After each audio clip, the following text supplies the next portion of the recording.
everybody, welcome back to the Daddy Knows Best channel. Today we're going to be talking about Elon Musk, what we can learn, what we can benefit from learning about him. I'm not going to be acting like he's a savior, but let's jump down, as they say, the rabbit hole just a little bit. Now, I'm not going to be gloating or celebrating Twitter possibly being bought out. It's still in the air. I don't know if Elon Musk is going to get complete control of Twitter with his money. But it would possibly bring freedom to the world. You know, maybe we'd have people coming back to Twitter who were kicked out, who deserve to have a voice, whether you agree with them or disagree with them. Twitter is a echo chamber for the most radicals of the left out there, and for some reason, all these businesses capitulate to their demands and their threats and their blackmailing, and they seem to love to hear their own voice. They certainly dox and threaten and hurt a lot of people. So perhaps you could get some sense of justice or fulfillment out of it, but I am so tired of these types of people that I can't even feel that sense of justice really anymore for it. And again, I don't know if this is going to go through. I do find it very interesting, or perhaps strange, that I guess Twitter doesn't care who they sell to. If you have enough money, they would sell to Elon Musk because they're a corporation. You buy with stocks, and you can invest and get a lot of partnership or a lot of control of a business. But with Elon Musk, he seems to be able to accomplish almost the unthinkable. You would think because Twitter is controlled, or at least their users are so leftist, that they would capitulate or listen or obey the will of so many of their loud, demanding users. Or perhaps you would think that Twitter themselves, with some of their CEOs in the past, is a very left-wing organization. But we don't know what's going to happen in the future. One thing we do need to pay attention to is that they're messing with the algorithm. We know that organizations like Twitter, social media, Facebook, even YouTube have influence. They spread information, and they have the ability to influence elections. Now, elections have been completely taken over and corrupt. Elections don't really exist in a real democratic way anymore. And again, America is a republic, a democratic republic, and always has been, and should be. But the thing is, Twitter is doing this to hide themselves. I wanted to read you this article because, as crazy as some of these Twitter type people are, some of them aren't stupid. Some of them don't know how to tie their shoes. But the people running the show, leading the masses, making the money, making the big bucks, they at least they're pretty smart. Some of them are. And the article here, we're going to go through a couple articles and posts. Elon Musk talked about making the Twitter algorithm open source, where everybody could see what was going on. Everybody could see all the gears, all the nuts, all the bolts, all the little pieces working together. They could point out what was wrong, what's fair, what's unfair. People would be able to possibly even have an influence and vote and decide how the algorithm should even work. So if Elon Musk does buy Twitter, he would have the control to not only change the algorithm, but to also expose the algorithm. If this does go through, if this does happen, this would be an effort for Twitter to cover their tracks, to protect themselves from all of their bias, all their all this favoritism to leftism or leftists. All of these measures and all of these actions that they've done, to protect or boost the leftist, and to suppress or even, outcast those they don't like, who used to be on their platform. And even some very, very famous people have been kicked off of Twitter. So it's going to be interesting going forward, because will Elon have a cookie trail Will he be able to find what they have changed and where they were to begin with? Will the algorithm be fair enough so that there's still that there's no bias, or will there still be bias towards leftists going forward? And again, we bring this up because this is not just a theory. This is not just something that's made up. In the last couple days, some people have been allowed to come back to Twitter, and some people have seen a lot of really fast growth on Twitter that they've never seen before, or that it seems like the hammer's been lifted or the veil's been lifted for them, and they're growing faster than they ever have, or you know, what they should have been growing like to begin with. So it's not like they're taking away, stripping viewers from leftists or anything like that. It's not like they're outcasting leftists, and this isn't some conservative takeover. Elon Musk is pretty neutral. You can find his political beliefs online if you would like to, but this isn't some conservative takeover. It's not like conservatives are going to get all of the influence and all of the bias, but you know, a lot more people are quote-unquote conservative or quote-unquote American values than people make it out to be. Some of these people in really big cities act like they've never met these people because they're in hiding. You'll get fired, you'll get outcasted, you'll get your house burned down if you say that you are of certain affiliations or certain beliefs.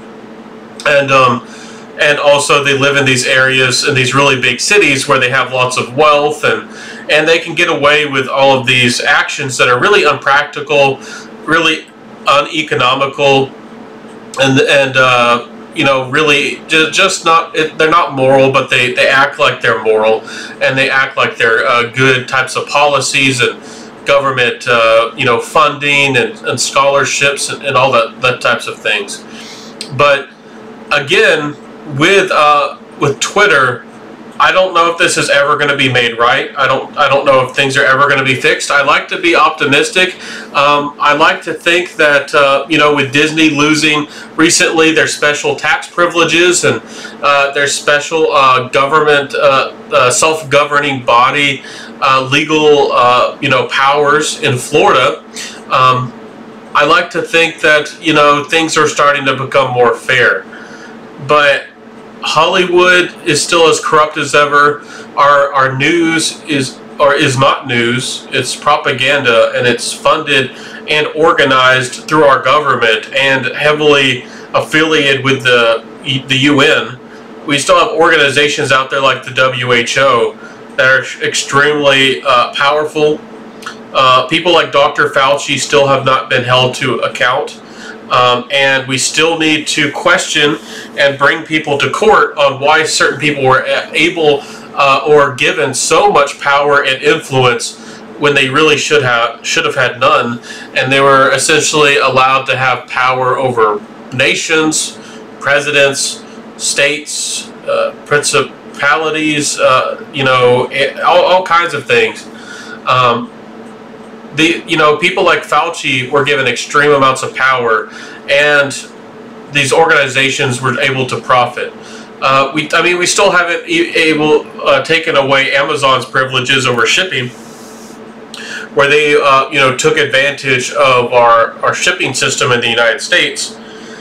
There's a reason why Amazon could do free shipping so cheaply and so effectively, and it wasn't because of their own ingenuity or creativity. So there's a lot of things up in the world that are pretty major issues. And again, you might say something like Amazon or even Twitter isn't really that important, but this is how people communicate. This is how people find information. This is how people see the world and communicate and have relationships. As crazy as it is as we go forward into the future generations, especially. And I don't want to get into AI. I'm going to make a separate video about AI, or artificial intelligence. But almost everything, Instagram, Twitter, YouTube, and everything that you could think of that has an algorithm or a system of control really has artificial intelligence behind it now. And as we go forward, that's going to be very interesting how possibly dangerous, or how this can be used effectively. Is it going to become Terminator for us all, or is it going to become, you know, some kind of new age of you know, prosperity and technology? So anyways, we still need answers. We don't have answers. We don't have solution. We do not have any transparency on these issues. And in regards to Elon Musk, once again, going back to him, you know, these people are freaking out. We talked about that, and he does advocate for free speech and all these things, which is very good. But again, I mean, he's done some science programs and developed some things, and I don't know. There's something with me that I still don't trust him. You know, there's people who are ridiculous, who are calling him a goblin and acting like he's greedy. But they say tax the rich, but yet if you tax Disney fairly, you know, Disney starts paying taxes fairly, or if you start making take away, maybe in the future we'll be able to take away the special privileges of CNN and MSNBC and Fox News and the BBC and some of these organizations. They act like the sky is falling down on them. Again, they use these terminologies like democracy and freedom and change or hope.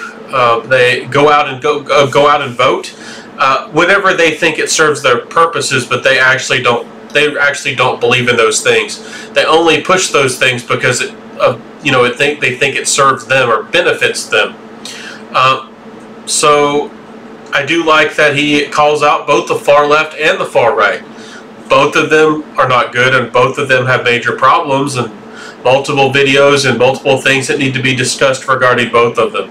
Both of them are bad. So perhaps Elon Musk is a great guy, and perhaps he's influencing a lot of people to be aware of these things and to you know, be more focused on principles and you know, intelligence and possibly, you know, responsibility. So anyways, let's jump into this here real quick. Twitter, that's what I was talking about with the goblin mode. You know, they're freaking out that he has wealth, and again, he's not really said that he's like an enemy of leftists or anything. It's just that he doesn't do exactly what they want. If you don't do exactly what these people want, if you don't use certain people's pronouns, if you don't say things the way they like them, how they want them, and when they want them, you're a danger. And I saw somebody even say that you're the enemy. If you don't use my pronouns, you're the enemy. As in, like, they want to get you completely thrown out of society, and they'd be happy if you were if you're dead. This is the type of kind of world we live in, and that's why this is also can be discouraging for guys and people out there, especially guys who want to make a career, want to be successful, want to change the world, want to make the place a better you know, the world a better place.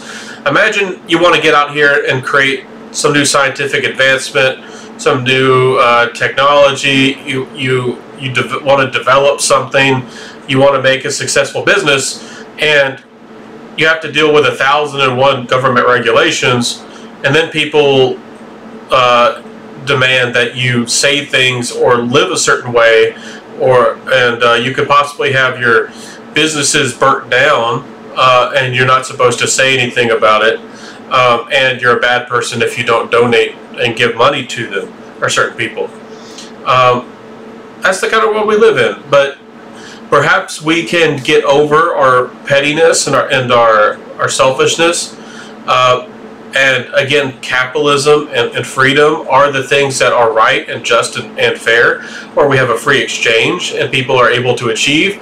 And hopefully our space program, or maybe Elon Musk is going to save the world with his space program, because none of these governments seem to be able to get things done. I still find it very strange that Elon Musk has been able to accomplish these things, because there's so many people who want to put regulations on space.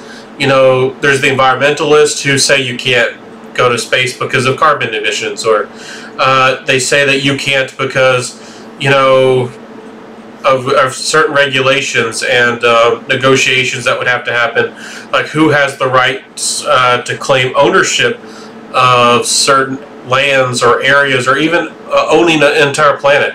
Like who gets to decide who owns the planet or owns the property or owns things going forward in the future if we do develop in space. And you act like these government officials and the United Nations, who wants to control the entire world, you don't think that they see that they don't want control and authority and leadership of all of space or all of reality? These people do, and they're not going to give up on these types of attitudes.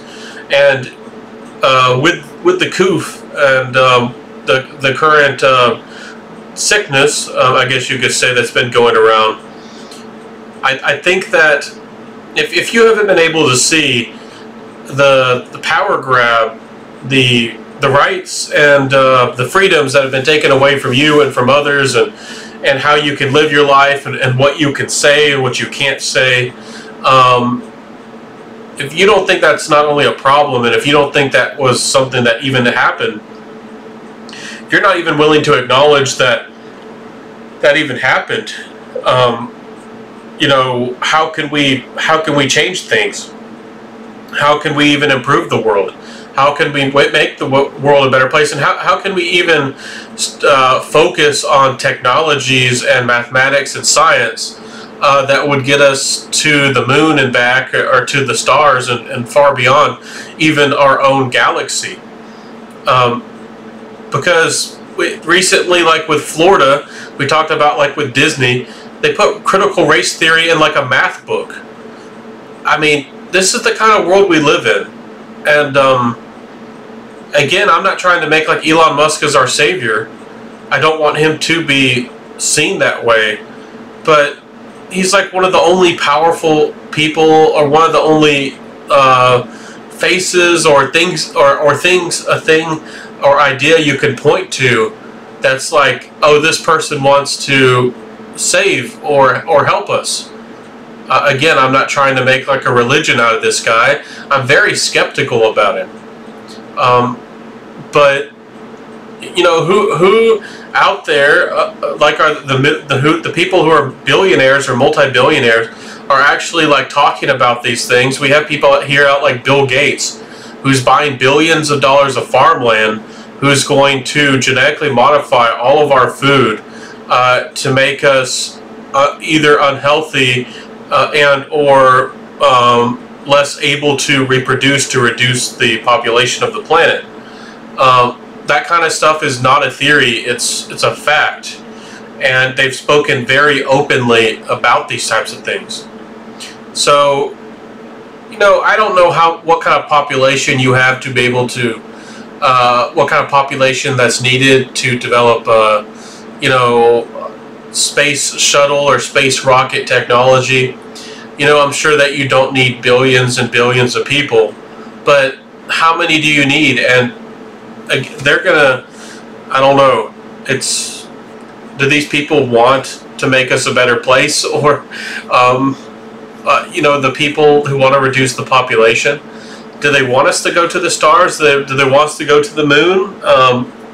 We don't know, but they certainly don't want you to have a bunch of family, or, you know, be able to go to another planet and populate that planet, and for them not to have control over it. If they don't have control over, you know, the populating another planet, that's just a threat to them.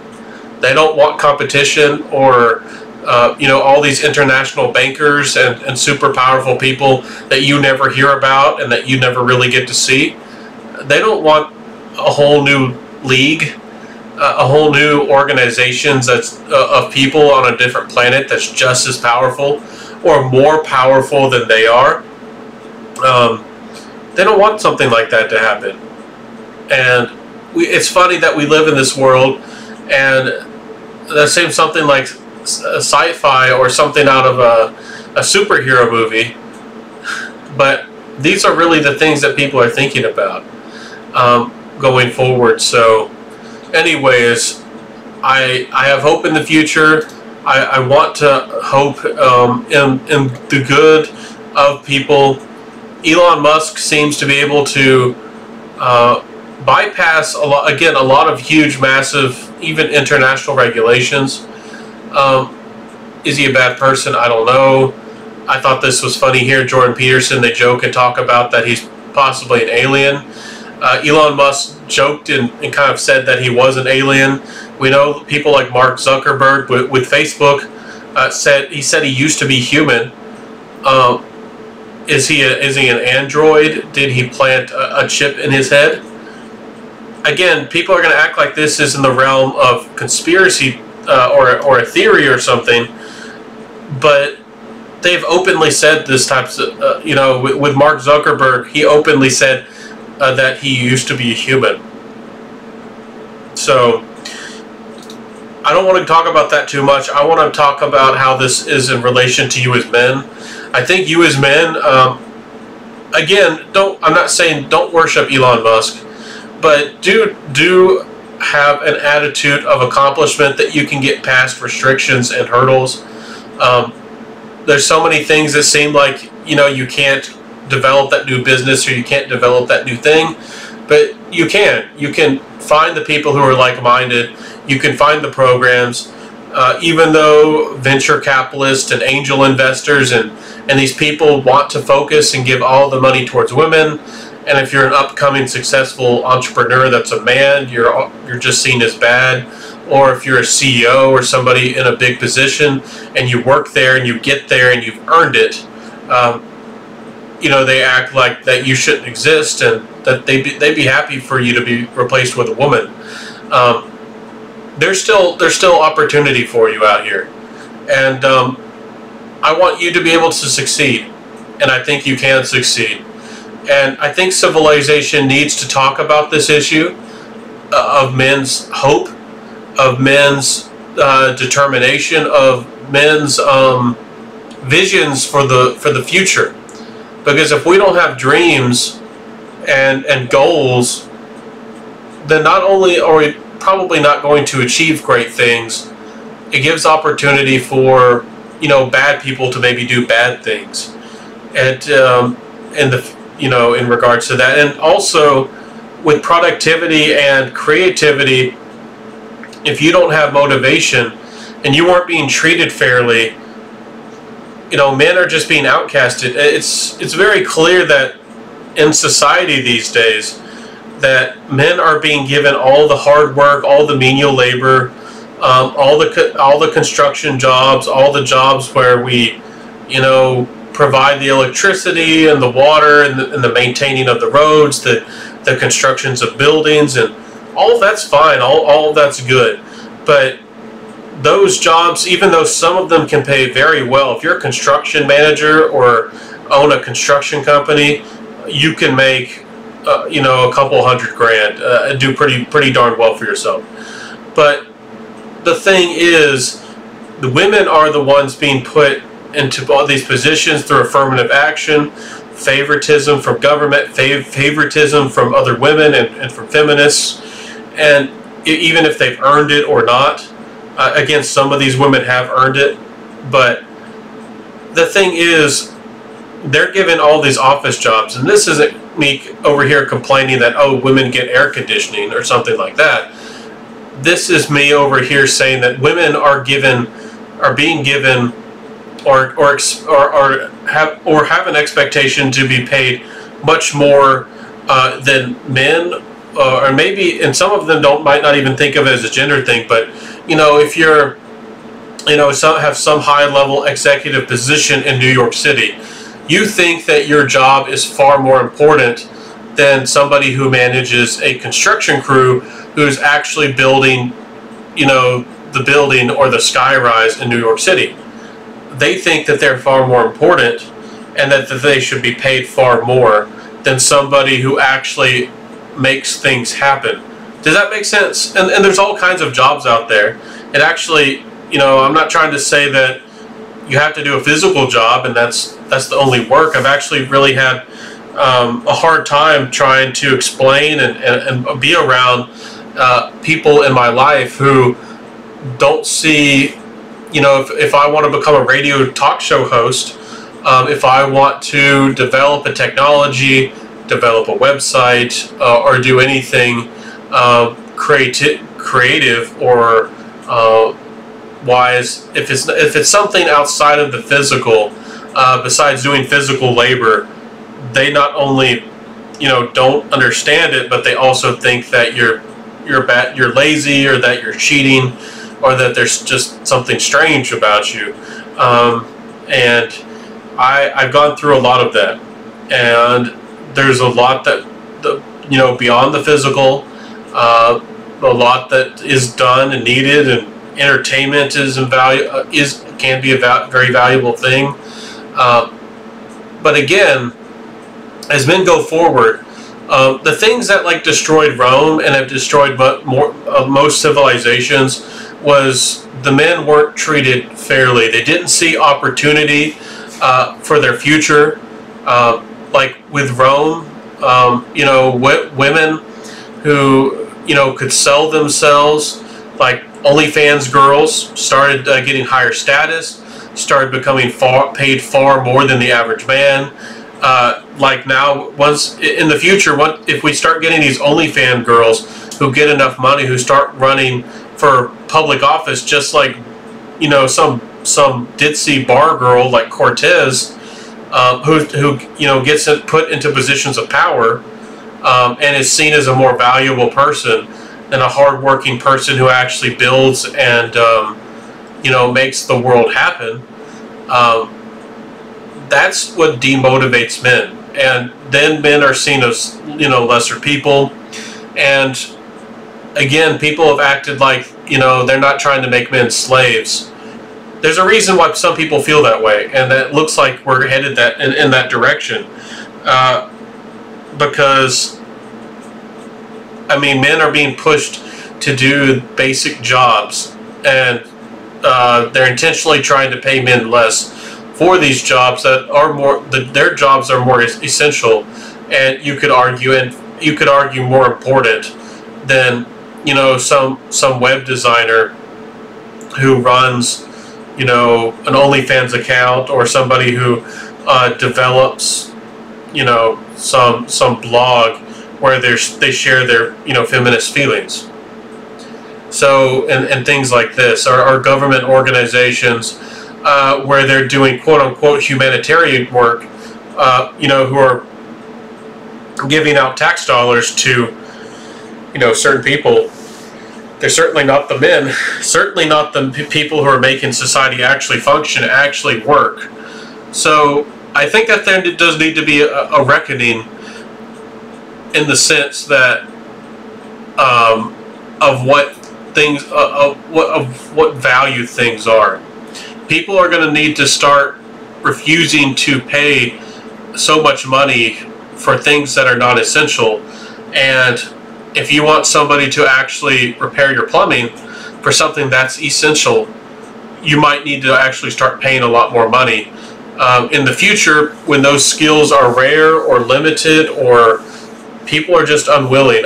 Why should somebody want to fix the plumbing or fix the electricity for somebody who openly hates them, or openly wants to cast them out of society, and get paid less for a job that's again more important or more essential than what this person has done almost their entire life? Some of these people in these city positions, and they do what they do is literally worthless. It doesn't benefit society. It just makes people feel better about themselves. It's just feelings. It doesn't actually improve people's lifestyle or health, or living conditions, or improve the economy in any way. And yeah, we definitely need to talk about what is real work and what is not real work going forward. So again, look for, maybe Elon Musk is the new guy people look up to. In the past, it was like Warren Buffett, and before that, it was like Mr. Ford, who, the Ford Motor Company, and other American success stories.